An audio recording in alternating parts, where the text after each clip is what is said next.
বিশ্বকাপ মানেই ফুটবলের মহাযুদ্ধ। কোটি কোটি মানুষ টিভির সামনে বসে থাকে, স্টেডিয়াম ভরে যায় দর্শকে, আর বিশ্বের সেরা খেলোয়াড়রা লড়াই করে একটি ট্রফির জন্য। কিন্তু আপনারা কি কখনো ভেবে দেখেছেন বিশ্বকাপ থেকে সবচেয়ে বেশি লাভবান হয় কে?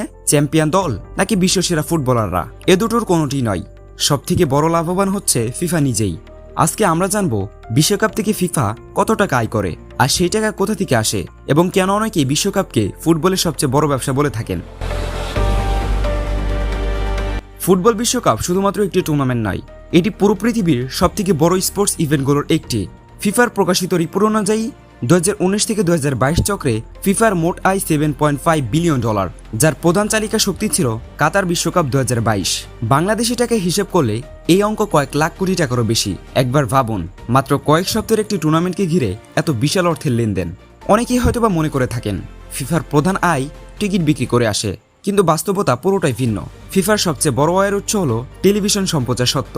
ফিফার রিপোর্ট অনুযায়ী 2019 থেকে 2022 চক্রে শুধুমাত্র সম্প্রচার সত্ত্ব বিক্রি করে এসেছে প্রায় $3.4 বিলিয়ন, যা মোট আয়ের 45%। কারণ বিশ্বের প্রায় প্রতিটি দেশ বিশ্বকাপ সম্প্রচারের অধিকার কেনে। যখন আপনি টিভিতে বিশ্বকাপ দেখেন, তখন সেই সম্প্রচার অধিকার বিক্রির মাধ্যমেই ফিফার কোষাগারে অর্থ জমা হয়।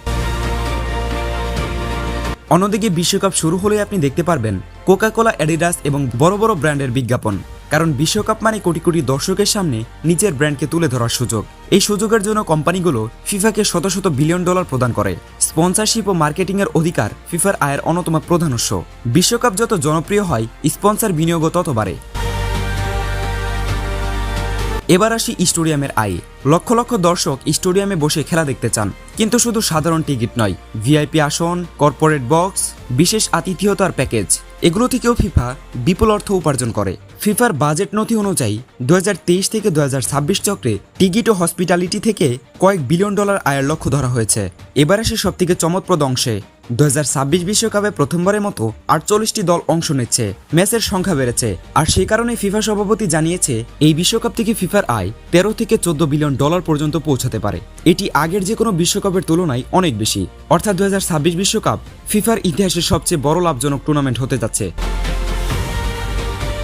এখন প্রশ্ন হলো, এত টাকা ফিফা কি করে? ফিফার দাবি, এই অর্থের বড় অংশ সদস্য দেশগুলোর ফুটবলের উন্নয়ন, অবকাঠামো নির্মাণ, যুব ফুটবল এবং বিভিন্ন উন্নয়ন প্রকল্পে বিনিয়োগ করা হয়। তবে অনেক ফুটবল ভক্ত ও বিশ্লেষক মনে করেন ফিফার অর্থব্যবস্থা নিয়ে আরও বেশি সচ্ছলতা দরকার। বিভিন্ন অনলাইন আলোচনাতেও এই বিষয়টি নিয়ে প্রশ্ন উঠতে দেখা যায়।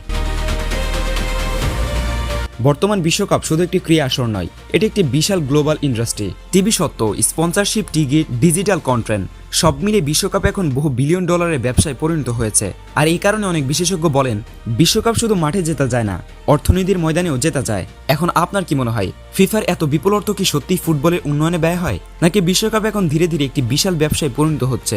আপনার মতামত কমেন্টে জানাতে ভুলবেন না।